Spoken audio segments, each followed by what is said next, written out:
আমার জীবনের বাস্তব এক ঘটনা। বগুড়ায় কয়েক মাস আগে আমার এক মাহফিল শেষে যখন ছাত্রদেরকে পাগড়ি প্রদান করতেছিলাম, হাফেজ ছেলেরা পাগড়ি নিতেছিল, নাম বলতেছে এক এক ছেলের মাথায় আমরা পাগড়ি পড়াচ্ছিলাম, আলেম ওলামারা সহ। হঠাৎ এক ছেলের নাম বলতেছে মুআজ রহমাতুল্লাহ আলাইহি, নাম বলছে, কিন্তু দেখি কোনো ছাত্র সামনে নাই। কিরে মুআজ কই? কয় হুজুর মুআজ তো মারা গেছে। তাইলে নাম কেন পড়লেন? পাগড়ি কারে দিমু? কয় হুজুর পাগড়িটা হাতায়া দেন, মুআজের মা পর্দার আড়ালে বসে আছে, সেখান থেকে পাগড়ি গ্রহণ করুন। প্রত্যেকটা মানুষের দিল নরম হয়ে গেছে। পাগড়িটা হাতায়া একটা ব্যাগে দেওয়া হলো, ছোট্ট একটা বাচ্চা নিয়ে মুআজের মার কাছে পৌঁছায়া দিল।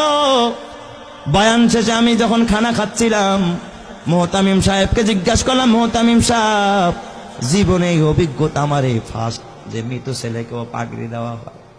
এই কথা বলতেই মুহতামিম সাহেব দেখে কাঁদতেছে, বড় হাফেজ সাহেব পাশে বসা, সেও কাঁদতেছে। আমি কই কাঁদেন কেন? কয় ওস্তাদ, এই মুআজ হলো আমার মাদ্রাসার 1 নম্বরের ছাত্র, আমাদের সম্পদ ছিল। আমার ছেলের জন্য আমার এত মায়া লাগে না যতটা মায়া আমার এই মুআজের জন্য।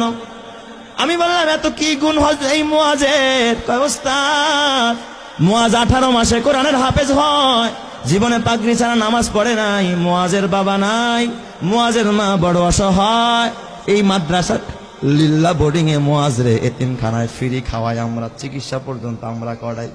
আমি বললাম তাহলে মুআজ কেমনে মারা গেল? কয় হুজুর কিছুদিন আগে চিকুনগুনিয়া জ্বর হয়েছে, আমরা ওর মারে খবর দিলাম, বললাম মুআজের মা মুআজের বাসায় নিয়ে যান, চিকুনগুনিয়া জ্বর হয়েছে।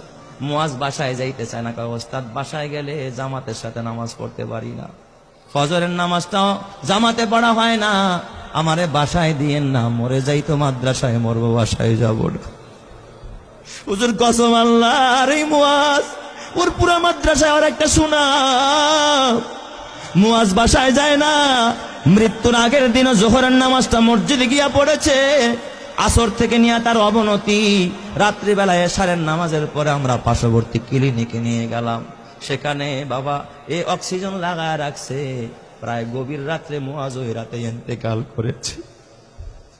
হুজুর মুআজ ইন্তেকাল করেছে, আমরা স্তব্ধ হয়ে গেছি। মুআজের দাফনটা আমাদের মাদ্রাসার গেটের পাশে মাদ্রাসার কবরস্থানে আমরা করেছি। হুজুর আমি বললাম তাহলে ঠিক আছে, মুআজ ইন্তেকাল করলো, তাহলে পাগড়ি কেন মুআজের মাকে দিতে হবে? ওস্তাদ আপনি তো জানেন না। এই কথা বললাম, মুহতামিম সাহেব একটা ডেস্কের বয়ের টান দিয়ে একটা চিঠি বের করছে। কয় দেখেন এই যে পত্র পাঠাইছে মুআজের মা। আমি চিঠিটা খুইলা দেখি মুআজের মা লিখছে সংক্ষেপে, ওস্তাদ হাফেজ সাহেব সব ছাত্রকে পাগড়ি দিবেন, কিন্তু আমার কলিজার টুকরা, আমার কলিজা সেরা ধন মুআজরে পাগড়ি থেকে বঞ্চিত করেন না, আমার মুআজরে পাগড়িটা দিবেন। এই আবেদনটুকু করেছে। হাফেজ সাহেব মুআজের মারে ফোন দিয়া ব্যাখ্যা চাইলো কেমনে পাগড়ি দিব। মুআজের মা ফোনের মাধ্যমে জানায়, ওস্তাদ এই দুনিয়া আমার মা নাই, বাবা নাই, চাইছিলাম আমার মুআজ আমারে দাফন করবে, আমার সন্তান আমারে জানাজা পড়ে আমারে কবরে রাখবে, কিন্তু আমার মুআজ যে আমার আগে চলে যাবে আমি মা ভাবতে পারি না। এই দুনিয়ায় এখন আর আমার কেউ নাই, দুনিয়া আমার স্বামী নাই, আমার মা নাই, বাবা নাই, আমার কলিজার টুকরা মুআজ চলে গেল। ওস্তাদ ওই পাগড়িটা আমি মা আমার মাথার কাছে দিয়া, মাথার নিচে দিয়া আমি প্রতি রাত্রে ঘুমাবো, আর আমি আমার ওয়ারেসকে বলে যাব, আমার ওয়ারেসেরা আমার মুআজ তো জানাজা পড়তে পারবে না, আমি মা যদি মারা যায় তোরা আমারে বাজারের কাফনের কাপড় দিয়ে আমারে কাফন পড়াবি না। আমার মুআজের যেই পাগড়িটা মাদ্রাসা থেকে পাইছে, আমি মাকে আমার কলিজার টুকরার পাগড়িটা দিয়ে আমি মারে কাফন পরাই আনছি।